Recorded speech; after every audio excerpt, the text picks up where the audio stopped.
कि मरने के बाद मुर्दा अपने घर वालों को कितने साल तक याद करता रहता है और रोता रहता है। हमारी आपसे रिक्वेस्ट है कि इस हकीकत को जानने के लिए इस वीडियो को आखिर तक जरूर देखिएगा। मेरे दोस्तों, हम में से हर एक ये जानता है कि ये दुनिया की जिंदगी बस थोड़ी सी है। एक न एक दिन हम में से हर एक को मरना है और इस खत्म होने वाली दुनिया को छोड़कर अपने असली ठिकाना आखिरत की तरफ जाना है। और मौत एक ऐसा दरवाजा है जिसमें से हर एक को गुजरना है, चाहे वो बच्चा हो, जवान हो या बूढ़ा हो, हर एक को मौत के दरवाजे में से गुजरना है। जिस तरह के अल्लाह तबारक व तआला कुरान पाक में इरशाद फरमाता है,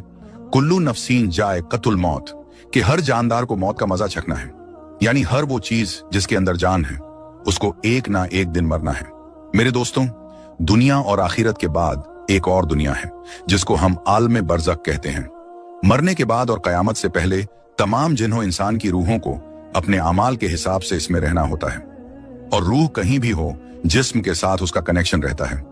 कब्र पर आने वालों को वो पहचानती है, और ये कहना कि फलां की रूह फलां के अंदर चली गई या इसने दोबारा जन्म लिया, ये अकीदा कुरानो सुन्नत के खिलाफ है। हदीस शरीफ में आता है कि जब मुसलमान मरता है तो उसके रास्ते खोल दिए जाते हैं कि जहां चाहे वो चला जाए। और हजरत सईद बिन मुसैयब रदियल्लाहु ताला अन्हो से मरवी है कि हजरत सलमान फारसी अब्दुल्ला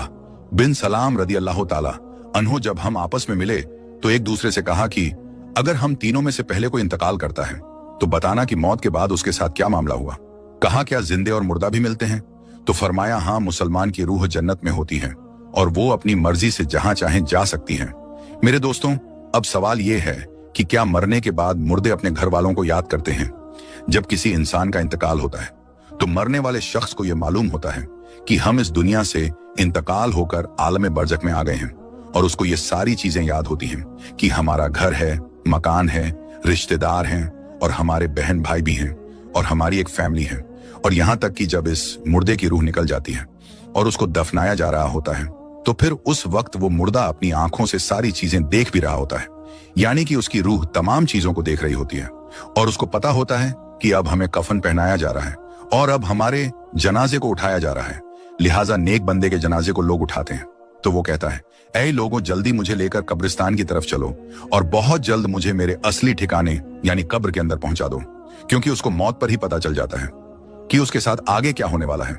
यानी आगे आने वाली जो मंजिलें हैं वो अच्छे हैं या मुश्किल हैं, सख्त हैं या आसान, उसको पहले से पता चल जाता है। क्योंकि रूह निकलते वक्त की जो तकलीफ होती है उसी से मरने वाले को यह अंदाजा हो जाता है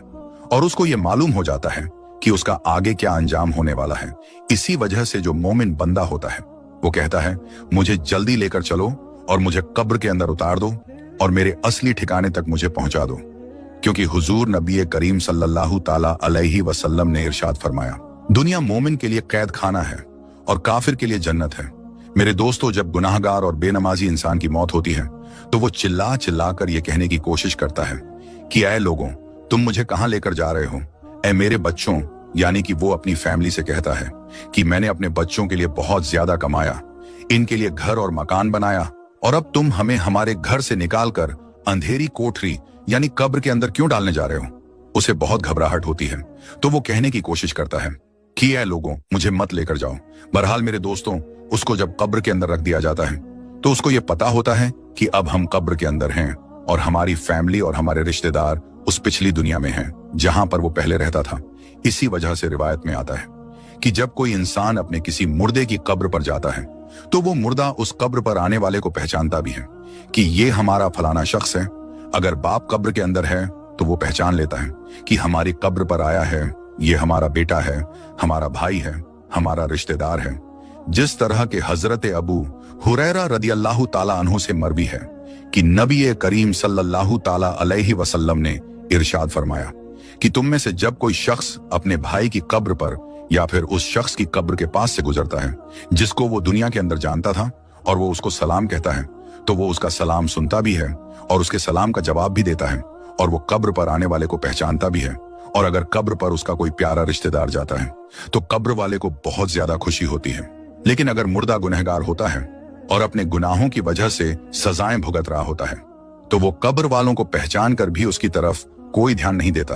क्योंकि कब्र के अंदर उसकी जिंदगी बहुत कठिन हो जाती है और वो अजाब से परेशान हो रहा होता है। इसी वजह से उसका कब्र पर आने वालों की तरफ ध्यान नहीं होता। और जब हम किसी कब्रिस्तान पर जाते हैं और ये कहते हैं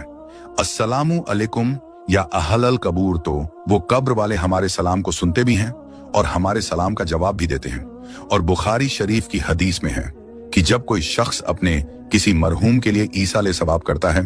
और जब उस ईसाले सवाब को तोहफा बनाकर उस मुर्दे को पेश किया जाता है तो वो बड़ा खुश होता है और उस वक्त उसको ऐसी खुशी मिलती है कि उससे पहले उसको ऐसी खुशी कभी भी नहीं मिली होती। बहरहाल मेरे दोस्तों, जो गुनहगार बंदा होता है उसे ये दुनिया बहुत याद आती है। वो ये कहता है कि हम बहुत ऐश की जिंदगी में थे, क्योंकि ये दुनिया की जिंदगी उसके लिए जन्नत थी। उसको कब्र के अंदर अजाब हो रहा होता है, इसी वजह से वो अपनी दुनिया की जिंदगी को याद करता है, क्योंकि दुनिया की जिंदगी के अंदर उसको सुख था और दुनिया की जिंदगी के अंदर वो इस तरह के अजाब में गिरफ्तार नहीं था। इसी वजह से गुनाहगार शख्स दुनिया की जिंदगी को याद करता रहता है और अपने घर वालों को याद करता रहता है।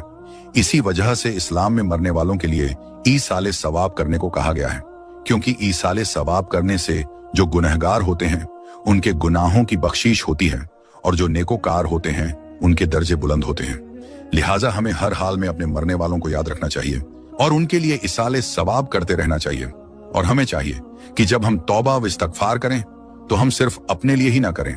बल्कि अपने तमाम रिश्तेदारों और मोमिनों के लिए भी करें। और मेरे दोस्तों, जो नेक बंदा होता है वो दुनिया की जिंदगी को याद नहीं करता, क्योंकि दुनिया की जिंदगी उसके लिए कैद खाना थी और उसके लिए कब्र की जिंदगी यानी कि आलमे बरज़ख की जिंदगी जन्नत होती है, क्योंकि उसके लिए कब्र में जन्नत का बिछौना बिछा दिया जाता है और उसको जन्नती कपड़े पहना दिए जाते हैं और उसकी कब्र को जन्नत के बागों में से एक बाग बना दिया जाता है और उसके कब्र में जन्नत की खिड़की खोल दी जाती है, जिससे जन्नत की खुशबुएं कब्र के अंदर उसको महसूस होती हैं और नेक बंदा बड़ी ही राहतों और सुकून में होता है। इसी वजह से उसको दुनिया की और अपने घर वालों की किसी किस्म की कोई टेंशन और फिक्र और परेशानी नहीं होती, क्योंकि अब वो अपनी उस जिंदगी में होता है जिसके अंदर उसको राहत और सुकून होता है और जिसके अंदर उसको हमेशा हमेशा रहना है। और वो उसी में खुश होता है, क्योंकि वहां पर उसको किसी किस्म की कोई दुख, परेशानी और तकलीफ नहीं होती, बल्कि उसके लिए राहतें ही राहतें होती हैं। और जो गुनहगार बंदा होता है उसको ये दुनिया बहुत याद आती है और वो कब्र के अजाबों से बहुत परेशान होता है। बहरहाल मेरे दोस्तों, जो असल चीज है वो अमल है। जिस तरह के अल्लामा इकबाल कहते हैं कि अमल से बनती है जिंदगी, जन्नत भी और जहन्नम भी। ये खाकी अपनी फितरत में न नूरी है न नारी, अमल पर ये सारी चीजें हैं। अगर इंसान के अमाल अच्छे हैं तो मौत से अच्छा कोई मैसेज नहीं, और अगर इंसान के अमाल खराब हैं तो मौत से बुरा उसके लिए कोई मैसेज नहीं। इसी वजह से अल्लाह तबारक व तआला कुरान पाक में यूं इरशाद फरमाता है, तर्जुमा तुम अपने रब से गिड़गिड़ाकर और आहिस्ता दोनों तरीकों से दुआ किया करो, बेशक वो हद से बढ़ने वालों को पसंद नहीं करता। और नमाज जनाजा के हवाले से हुजूर नबी करीम सल्लल्लाहु ताला अलैहि वसल्लम का इरशाद है, जो किसी मैयत की नमाज जनाजा 40 मोमिन पढ़े हैं तो अल्लाह तबारक व तआला उस मैयत के लिए उनकी दुआओं को जरूर कबूल फरमाता है। दूसरी रिवायत में है कि आप सल्लल्लाहु ताला अलैहि वसल्लम का इरशाद है, जिस मैयत की नमाज जनाजा 100 मुसलमान पढ़े और उसके लिए दुआ करें तो उनकी दुआ अल्लाह ताला कबूल फरमाता है। और इमाम इब्ने कय्यिम रहमतुल्लाह अलैह इरशाद फरमाते हैं कि नमाज जनाजा का मकसद मैयत के लिए दुआ करना है, लिहाजा कब्र के पास खड़े होकर मैयत के लिए मगफिरत की दुआ करनी चाहिए। जिस तरह के हजरत अब्दुल्लाह बिन उमर रदियल्लाहु ताला अन्हु से रिवायत है कि नबी करीम सल्लल्लाहु ताला अलैहि वसल्लम जब मैयत को कब्र में रखते तो फरमाते बिस्मिल्लाहि व अला सुन्नती रसूलिल्लाहि सल्लल्लाहु ताला अलैहि वसल्लम, यानी कि अल्लाह तबारक व ताला के नाम से और रसूल अकरम सल्लल्लाहु ताला अलैहि वसल्लम के तरीके पर।